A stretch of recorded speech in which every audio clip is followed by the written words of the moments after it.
Salut les fillots, c'est Tonton Vap.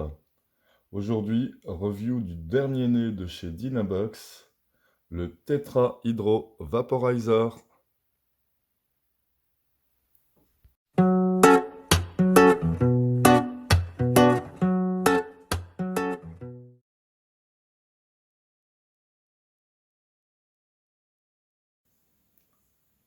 Comme son nom l'indique, ce vaporisateur est plutôt orienté bubbleur, mais avec quelques options, on peut s'en servir, bien évidemment sans.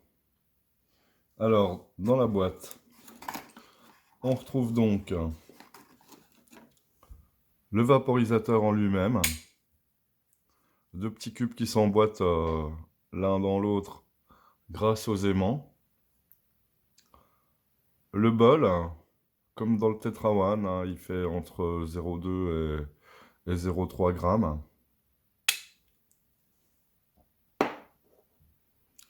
On y retrouve bien sûr le touilleur habituel.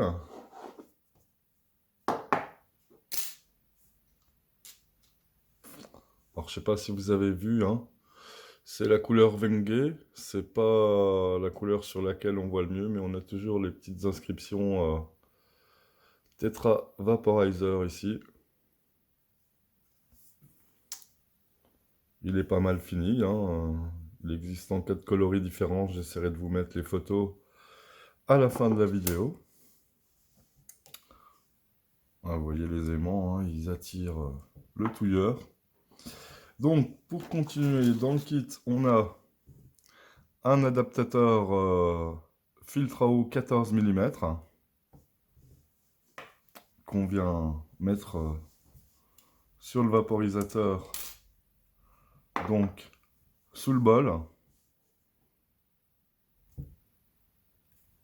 Hein, toujours équipé de ses joints, bien sûr. Alors, cette fois, on a deux embouts droits, toujours équipés avec le fameux restricteur d'air. Hein, c'est un peu la spécificité des Dynabox. Tous les embouts de chauffe sont équipés de restricteurs d'air directement d'origine.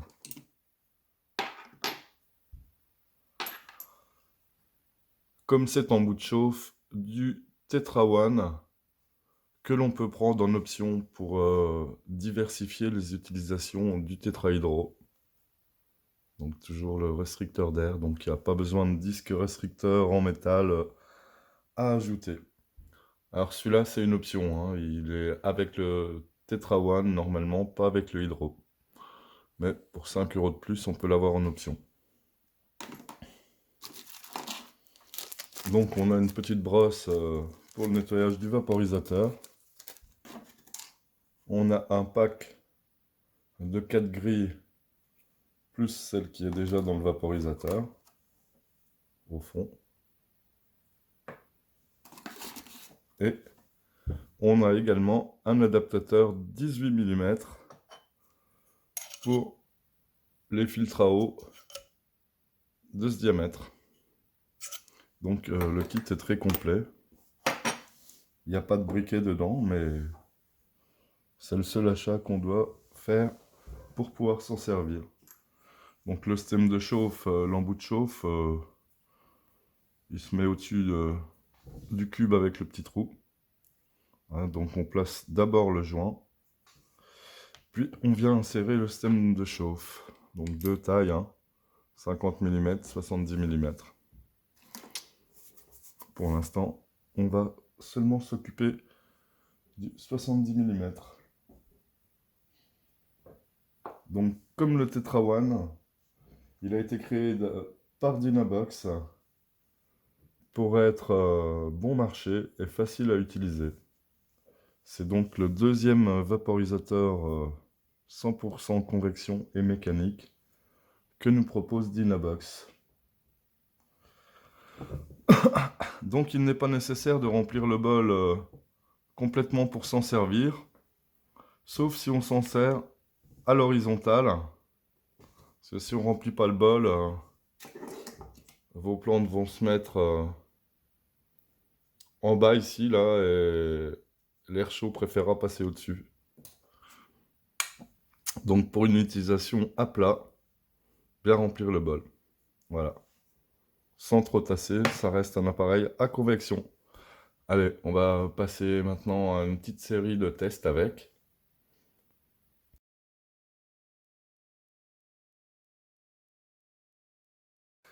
Voilà, donc pour la petite démo, eh bien,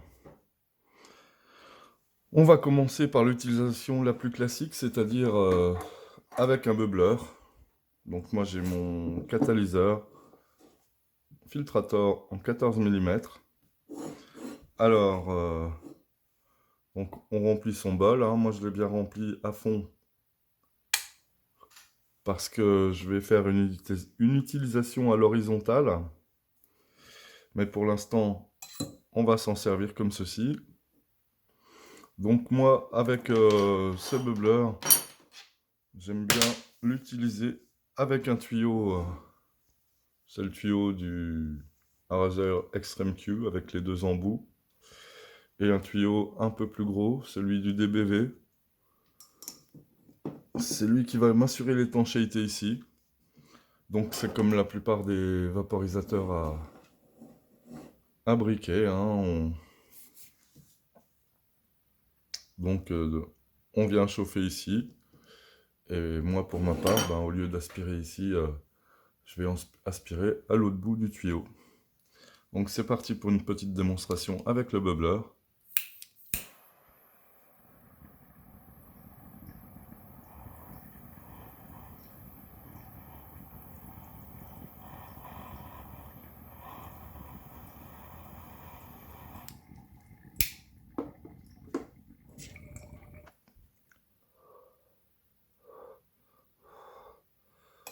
Voilà. On obtient un beau nuage bien savoureux. C'est parfait. Donc pour regarder le bol, on peut faire pivoter sur les aimants. Pareil, si on veut plier entre deux inhalations, hein, on a accès en faisant tourner. Donc c'est parti, on va refaire une deuxième inhalation comme ça. Voilà.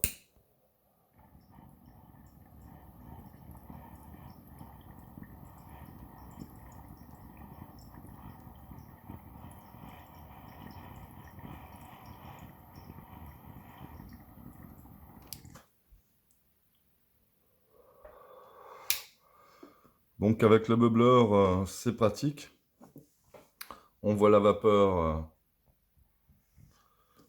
à travers le verre, donc on peut arriver à éviter les combustions facilement, hein. Si la vapeur devient trop épaisse, il est temps d'arrêter. C'est pas la peine de vouloir être trop gourmand. En principe, c'est toujours bien vert. Voilà, il n'y a pas de raison qu'on chauffe trop. Donc voilà, on peut l'utiliser comme ceci avec le bubbler. On va ranger le bubbler pour l'instant. Voilà, c'est fait. Donc une deuxième utilisation, c'est avec la Kangan. La Kangan, c'est un adaptateur 18 mm. Donc, c'est fourni avec. Donc cette fois, c'est la même chose, sauf qu'on ne filtre pas à l'eau. Donc c'est reparti.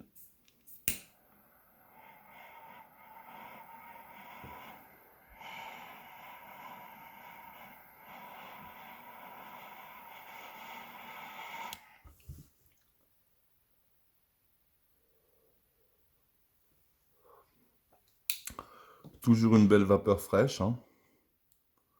Vous voyez, le mélange reste vert. On voit un tout petit point noir, mais c'est minuscule. On peut mélanger entre deux inhalations, il n'y a pas de problème. Hop, on referme. Très pratique. Donc on va en refaire une deuxième avec ce système.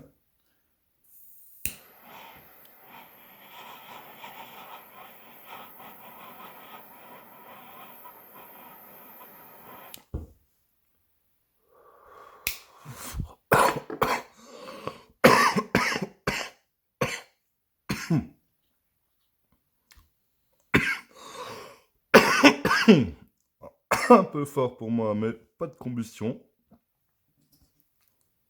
On peut continuer. Donc, je vais vous montrer une autre méthode. Également pour s'en servir. Donc, cette fois, je vais vous la simuler parce que je n'ai pas de matériel nécessaire pour le faire. Mais pour utiliser cette troisième méthode, attention, c'est peut-être chaud, un peu. Donc, on va changer l'embout de chauffe.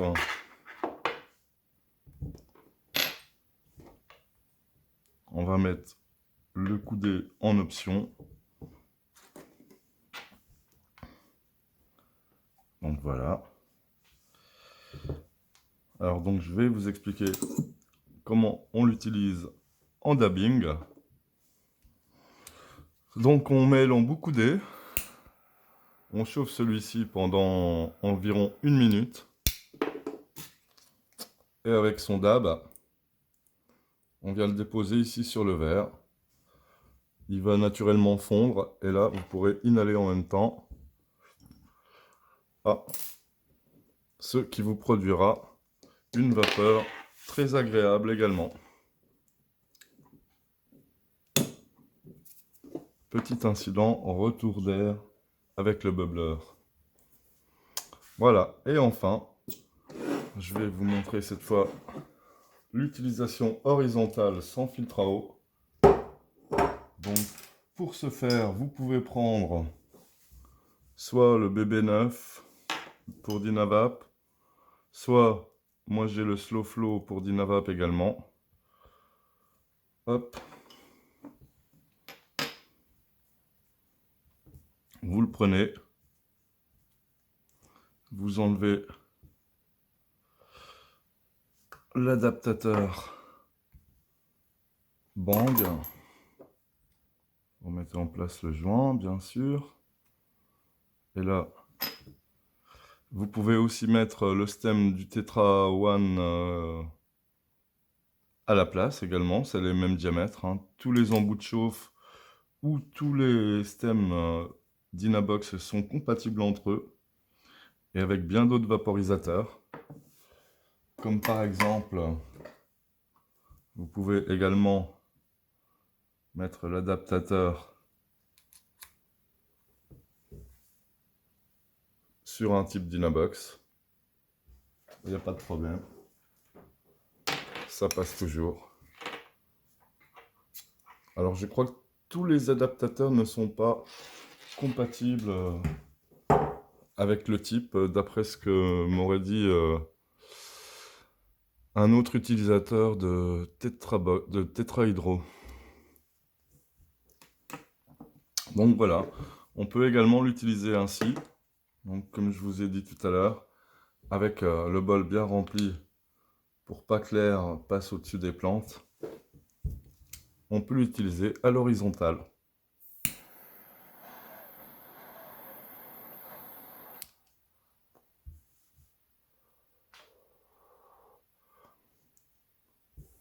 Voilà, donc ça fait un vaporisateur qui offre plusieurs possibilités d'utilisation. Alors attention, si vous avez un stem en 3D bien ajusté pour pas qu'il y ait des trous d'air.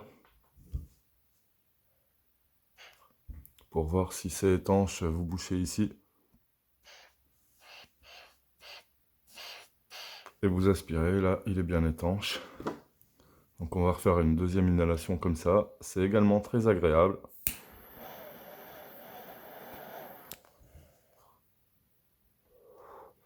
Et très efficace. Donc voilà, c'est tout pour le test de ce vaporisateur. On va passer à la conclusion.